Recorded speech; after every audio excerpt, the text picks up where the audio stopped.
সুপ্রিয় শিক্ষার্থী বন্ধুরা, আমি সাহাত আমিন অনেক স্বাগতম জানাই তোমাদের টেকনিক ইজি এডুকেশনে। তো আসলে তোমাদের সামনে টাইপ 7 এর যতগুলো এমসিকিউ প্রশ্ন আছে সবগুলো এমসিকিউ প্রশ্নের সমাধান নিয়ে। দেখো এখানে প্রথম অঙ্কটাতে বলেছে যে cos a = যদি হাফ হয় এবং এর মানটা যদি 3π/2 থেকে বড় আর 2π থেকে ছোট হয় তাহলে sin a এর মান কত এটা জানতে চেয়েছে। তাহলে সেই ক্ষেত্রে দেখো আমরা হচ্ছে এটার বেসিক যে বিষয়বস্তু এগুলো কিন্তু অলরেডি লেখা হয়েছে। ওকে, এখানে প্রথমে আগে বুঝতে হবে যে পাই মানে আসলে কত ডিগ্রি বলো তো? 180 ডিগ্রি। যে ভাই পাই মানে হচ্ছে 180 ডিগ্রি। তাহলে সেই ক্ষেত্রে এখানে 3 × 180 ভাগ হচ্ছে 2, এটা কাটাকাটি করলে কত? 90। তাহলে 3 নং কত হবে?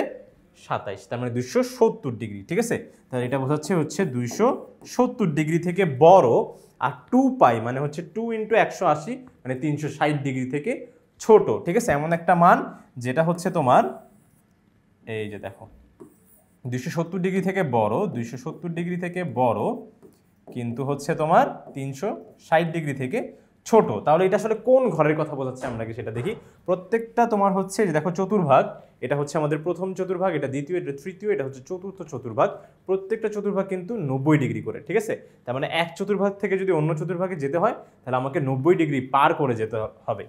তাহলে সেই ক্ষেত্রে এইখান থেকে দেখো, এইখান থেকে এতটুকু আসবো 90, তারপর এইখান থেকে এতটুকু যাইতেও কত বলো তো? আরো 90, তাহলে কত হলো? টোটাল 180। এবং এরপরে কত আসবে বলো তো? এইখান থেকে এতটুকু যেটা আরো 90, তাহলে কত হলো? 270। এই যে এইখান থেকে এই পর্যন্ত আস্তে আস্তে 270 হয়ে গেল। আবার এইখান থেকে এতটুকু যেতে তোমার হচ্ছে 270 এর সাথে আরো 90, তাহলে কত হলো? 360 ডিগ্রি। তাহলে যেহেতু আমাদের এখানে বলেই দিছে যে 270 ডিগ্রি থেকে বড়, তার মানে এই ঘর পার হয়ে গেছে। ঠিক আছে, এই ঘর পার হয়ে আসলে এখানে চলে আসছে। আবার হচ্ছে 360 ডিগ্রি থেকে ছোট, তার মানে আবার এইখান থেকে আরো উপরে যায় না। ঠিক আছে, এইখান থেকে তোমার হচ্ছে আবার কি নিচেই আছে, তার মানে অবশ্যই হচ্ছে কোণের মানটা আসলে এই ঘরটাতে অবস্থিত। আর এটাকে বলা হয় তোমার চতুর্থ চতুর্ভাগ। ঠিক আছে, চতুর্থ চতুর্ভাগ। এই চতুর্থ চতুর্ভাগে শুধুমাত্র cos θ আর sec θ হচ্ছে কি পজিটিভ, বাকি অন্যান্য ত্রিকোণমিতিক প্রত্যেকটা অনুপাত কিন্তু এখানে নেগেটিভ।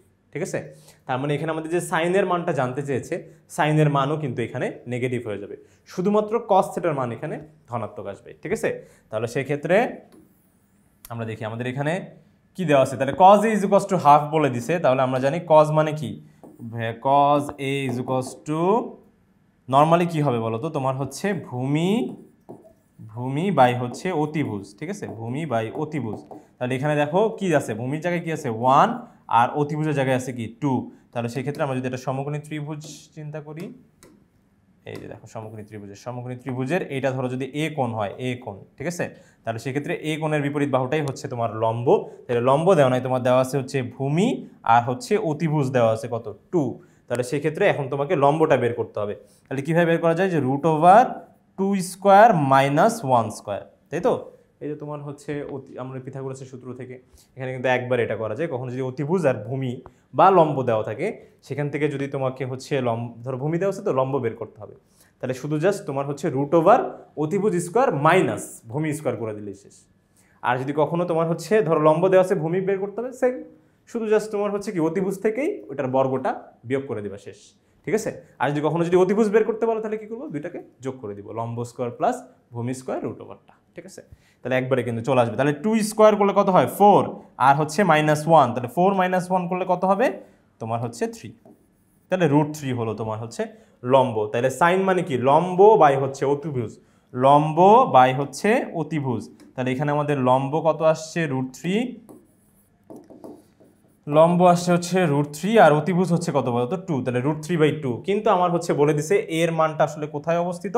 ভাইয়া চতুর্থ চতুর্ভাগে, চতুর্থ চতুর্ভাগে। তাহলে চতুর্থ চতুর্ভাগে কি? এই যে শুধুমাত্র cos θ আর sec θ হচ্ছে পজিটিভ, বাকি অন্যান্য ত্রিকোণমিতিক অনুপাত কিন্তু নেগেটিভ। তাহলে সাইনেও কি হয়ে যাবে বলতো? নেগেটিভ হয়ে যাবে।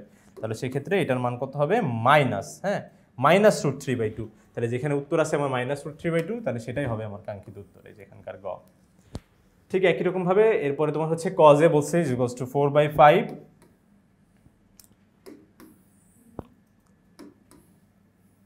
ওকে, তাহলে cos a যেহেতু বলে দিছে তোমার হচ্ছে 4/5, তাহলে আমি যদি এখানেও একটা তোমার হচ্ছে সমকোণী ত্রিভুজ আঁকি, তাহলে সেক্ষেত্রে তোমার হচ্ছে ভূমি হবে কি বলতো? 4, আর অতিভুজ হচ্ছে কি? 5। তাহলে লম্ব কিভাবে বের হবে? 5² - 4²। এটা করলে কত হবে বলতো? তোমার হচ্ছে 3 হবে। ঠিক আছে, 3, 25 - 16 গেলে হয় 9, 9কে রুট করলে কত? 3। ঠিক আছে, তাহলে 3 হলো। তাহলে সেক্ষেত্রে আমার হচ্ছে tan এর মান কি হবে, tan a মানে হচ্ছে লম্ব বাই ভূমি, tan a মানে হচ্ছে লম্ব বাই ভূমি, লম্ব হচ্ছে তোমার কত 3, এই যে কোণের বিপরীতে, যে এই কোণ যদি এটা হয় কোণের বিপরীতটাই হচ্ছে লম্ব, লম্ব হচ্ছে 3 আর ভূমি হচ্ছে কত বলতো 4। তাহলে সেই ক্ষেত্রে tan a হবে হচ্ছে 3/4।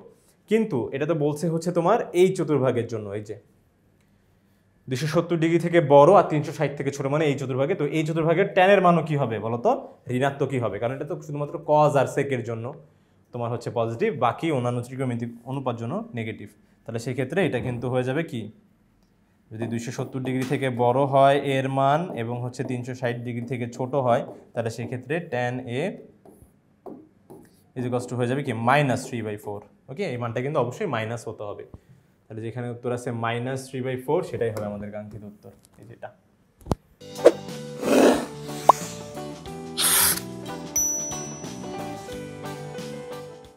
বন্ধুরা দেখো 128 নম্বরে আমাদের যেটা বলা হয়েছে যে cos θ ইজ ইকুয়ালস টু যদি -1/2 হয় এবং হচ্ছে থিটার মান যদি 0 থেকে বড় বা তার সমান হয় এবং 2π থেকে বড় বা তার সমান যদি হয়, তাহলে সেই ক্ষেত্রে থিটা এর মান কত। তো আমাকে কিন্তু এখানে এই ব্যাপারটা আগে বুঝতে হবে যে এখানে আমাদের কিন্তু 0 থেকে বড় আর 2π মানে 360 ডিগ্রি থেকে ছোট, তার মানে কিন্তু এখানে প্রত্যেকটা ঘরকেই মিন করছে, যে এই যে থিটার মান এখানকার যে কোনো একটা ঘরের হলেই হবে, ঠিক আছে। কিন্তু কথা হচ্ছে যে আমার এখানে কজের যে মানটা, সে কজের মান তো এখানে আবার ঋণাত্মক।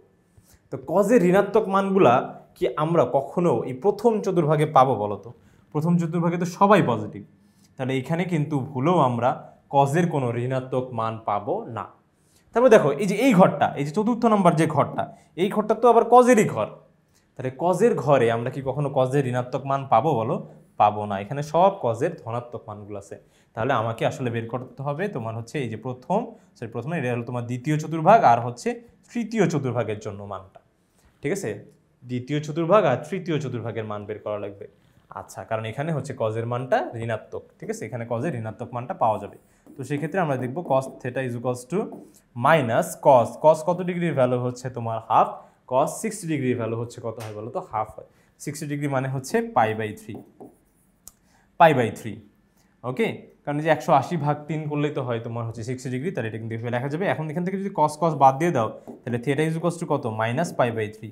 এখন কথা হচ্ছে মাইনাস মান তো নেওয়া যাবে না, মানে এখানে বলে দিচ্ছে তোমার হচ্ছে 0 ডিগ্রি থেকে বড়, ঠিক আছে। তাহলে এটা থিটার মান যদি -π/3 হলো, তাহলে কি 0 ডিগ্রি থেকে কি -π/3 বড় হবে? অবশ্যই তোমার হচ্ছে বড় হবে না, কারণ যে কোনো তোমার হচ্ছে ঋণাত্মক মান অবশ্যই 0 থেকে তো ছোট। ওকে, তাহলে এটা আমাদের নেওয়া যাবে না। তাহলে আমাদের এখন চিন্তা করা লাগবে যে আমাদের এই দ্বিতীয় চতুর্ভাগে কোনো মান পাওয়া যায় কিনা। এখন কথা হচ্ছে আমি দ্বিতীয় চতুর্ভাগে যাব কিভাবে?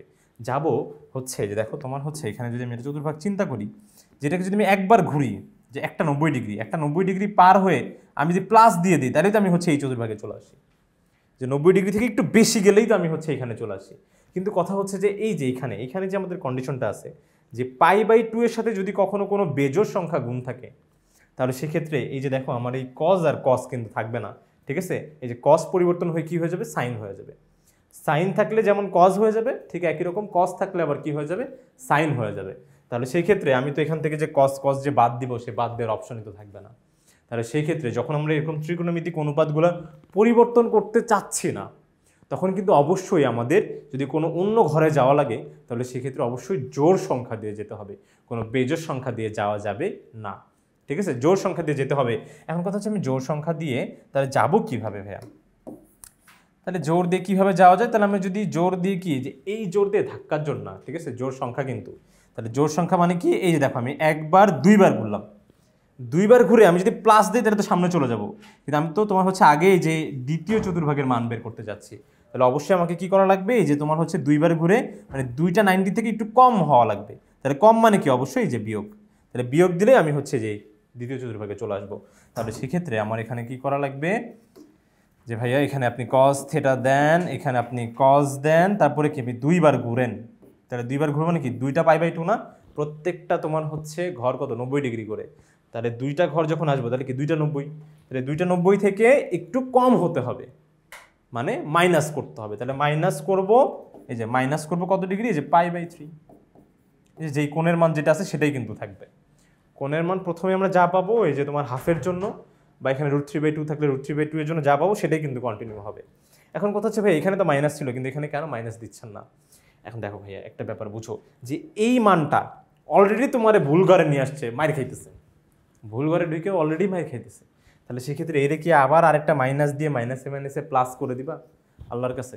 তা তো করবো না, ঠিক আছে? তাহলে অবশ্যই কি করবা বলো তো, এখানে আর মাইনাস দিও না, হ্যাঁ এই মানটা অলরেডি মাইনাস, ঠিক আছে?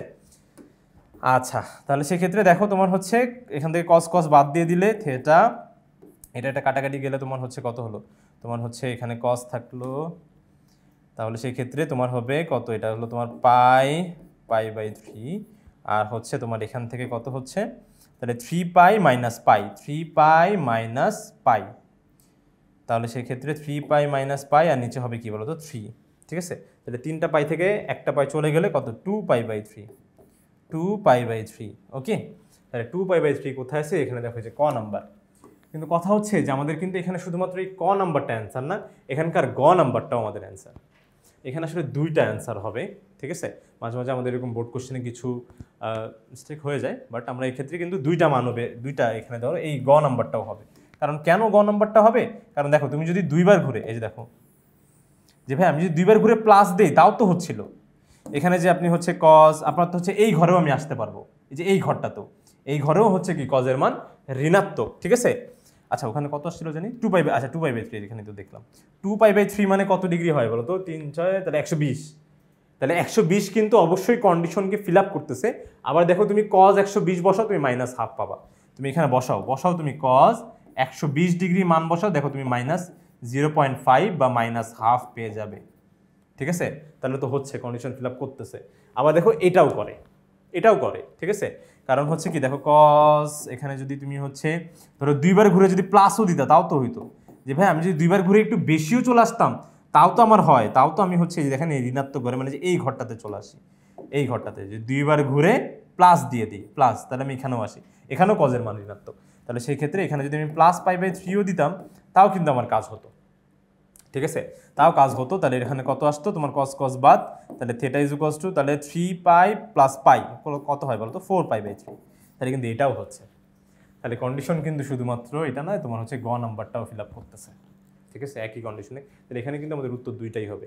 আবার এখানে 4, তাহলে এটা কাটাকাটি করলে তোমার হচ্ছে কত, 240 হবে মনে হয়, 3 3 6 18 4 6 24, হ্যাঁ ঠিক আছে 240 হবে। দেখো কস 240 বসাও, 240 ডিগ্রি বসাও, তাও দেবো মাইনাস হাফ পাচ্ছ, ওকে? আচ্ছা, তাহলে সেক্ষেত্রে এখানে আমাদের দুইটা হবে উত্তর, ওকে ওকে। এখন চলে যাবো আমরা আমাদের পরবর্তী অঙ্কটাতে, এটাকে ক্লিন করে ফেললাম। দেখি আমাদের পরবর্তী অঙ্কটাতে কি বলেছে, দেখি তোমার cos থিটা ইকুয়ালস টু 1/√2 এবং এখানে হচ্ছে তোমার দেওয়া আছে, এখানে তোমার আসলে -3 পাই বাই 2, এইটা হচ্ছে একটু ইয়া হবে, ঠিক আছে? 3 পাই বাই 2 থেকে আসলে বড় এবং হচ্ছে 2 পাই থেকে ছোট, তাহলে এখানে বলছে cos থিটা এর মান, ঠিক আছে? আচ্ছা এখন চিন্তা করো 3 পাই বাই 2 মানে কত, 270 ডিগ্রি থেকে বড়, 270 ডিগ্রি থেকে বড় মানে যে এখানে, 360 ডিগ্রি থেকে ছোট মানেও এখানে, তাই না? 360 ডিগ্রি থেকে ছোট, তার মানে যে মানে তোমার হচ্ছে পার হয়ে যাবে না, এখানেই থাকবে। তাহলে এই ঘরটাতে, এই ঘরে তোমার হচ্ছে কি, এটা তো কজেরই ঘর, কজ আর সেকেরই ঘর, ঠিক আছে? যে এই ঘরটা, এই যে তোমার চতুর্থ চতুর্ভাগটা কজ আর সেকেরই ঘর, তাহলে সেক্ষেত্রে এখানে তো কজের মানটা অবশ্যই কি হবে বলো তো, একটা ধনাত্মক মান আসবে। এবং এখানে একটা ব্যাপার লক্ষ্য করে দেখো, এখানে বলছে যে তোমার কজ মাইনাস থিটা কত। এখন কজ মাইনাস থিটা আবার কি, এই যে দেখো কজের মান যদি মাইনাস হয়, তো কজের কোণের মান যদি হয় মাইনাস, তাহলে সেই ক্ষেত্রে যে দেখো কজের কোণের মান যদি হয় মাইনাস, তাহলে কজ কি করে বলতো, এই মাইনাসটাকে খেয়ে হজমও করে ফেলে, ঠিক আছে? কজ মাইনাস থিটা মানে কি, শুধু কজ থিটা, ঠিক আছে? তাহলে কজ মাইনাস থিটা মানে শুধু কজ থিটার মান, তো কজ থিটার মান কত, 1/√2 তো, এটাই তো দেওয়া, ঠিক আছে? কজ থিটার মান এটাই দেওয়া, হ্যাঁ এই যে দেখো 1/√2, এই যে ওইটা, ঠিক আছে? যা দেওয়া আছে তাই, এই যে এটা হবে আমাদের উত্তর, ঠিক আছে? সরাসরি কারণ এটা দেওয়াই ছিল যে তোমার cos θ = কি 1/√2, ওকে। এরপরে দেখি আমাদের 130 নম্বর বলছে cosec = -5/3 এবং cos θ যদি তোমার হচ্ছে 0 থেকে বড় হয়, তাহলে এর মানটা আসলে কোন চতুর্ভাগে অবস্থিত। তার মানে cosec এর মান হবে তোমার হচ্ছে মাইনাস, আর cos θ 0 ডিগ্রি থেকে বড় মানে কি, অবশ্যই এটা ধনাত্মক মান হবে, ঠিক আছে? cos θ কি হবে, এখানে cos θ তো, তাহলে cos θ এর মান কি, এটা ধনাত্মক মান আসবে, কারণ 0 থেকে বড় প্রত্যেকটা মানে কি অবশ্যই ধনাত্মক, পজিটিভ। তাহলে এমন একটা ঘর যেখানে কোসেক তোমার হচ্ছে কি বলতো ঋণাত্মক, কিন্তু তোমার কজ আবার ধনাত্মক, তাহলে দেখি তো আমার হচ্ছে কোসেক ঋণাত্মক আসলে কোথায় কোথায়। এখানে একটু দেখি যে কোসেক আমার ঋণাত্মকটা আসলে কোথায়। তো আমরা এখানে দেখতে পেলাম যে হচ্ছে কোসেক আমার ঋণাত্মক, এই যে আসলে এই ঘরটাতে কোসেক ঋণাত্মক আর এই ঘরটাতে কোসেক ঋণাত্মক, কারণ বাকি দুইটা ঘরে তো কোসেক আবার ধনাত্মক, কারণ অল ঘরে তো সবাই ধনাত্মক, তারপরে এটা তো কোসেকেরই ঘর, ওরই বাসা, ঠিক আছে, তাহলে ওর বাসায় তো ও ধনাত্মক হবেই। কিন্তু যখন তোমার হচ্ছে এই ঘরে আসবে তখন কিন্তু ও ঋণাত্মক হয়ে যাবে, আবার যখন এই ঘরে আসবে তখনও কিন্তু ঋণাত্মক হয়ে যাবে। কিন্তু আমার আবার বলে দিচ্ছে যে আবার এখানে আবার ভাইয়া কস থেটাটা, ঠিক আছে, কস থেটাও আবার হচ্ছে এখানে আবার ধনাত্মক বলে দিচ্ছে। তাহলে এই দুইটা ঘরের মধ্যে কোন ঘরে কস থেটা ধনাত্মক সেটা বের করলে হবে। তাহলে কোন ঘরে কস থেটা ধনাত্মক, যে ভাইয়া শুধুমাত্র এই ঘরটাতেই কস থেটা ধনাত্মক, কিন্তু কোসেক থেটা আবার কি ঋণাত্মক, ঠিক আছে, যে এই ঘরে তোমার হচ্ছে এই যে তোমার কস থেটাটা কি বলতো ধনাত্মক, এই যে দেখো এই যে এই মানটা এখানে হচ্ছে ধনাত্মক, কিন্তু এই যে কোসেক থেটা আবার কি বলতো এইখানে ঋণাত্মক। তাহলে সেক্ষেত্রে তোমার কিন্তু চতুর্ভাগের কথা বোঝানো হচ্ছে, তাহলে উত্তর হবে আমার চতুর্থ চতুর্ভাগ, এই যে এটাই হয়ে যাবে আমাদের কাঙ্ক্ষিত উত্তরটা, ঠিক আছে। আসবে এই যে, আশা করি বন্ধুরা তোমরা সম্পূর্ণ বিষয়টা সুন্দরভাবে ভালো স্পষ্টভাবে বুঝতে পেরেছ। পরবর্তী ভিডিও দেখার জন্য আমন্ত্রণ জানিয়ে আজকে এখানে শেষ করছি। ধন্যবাদ সবাইকে, আসসালামু আলাইকুম।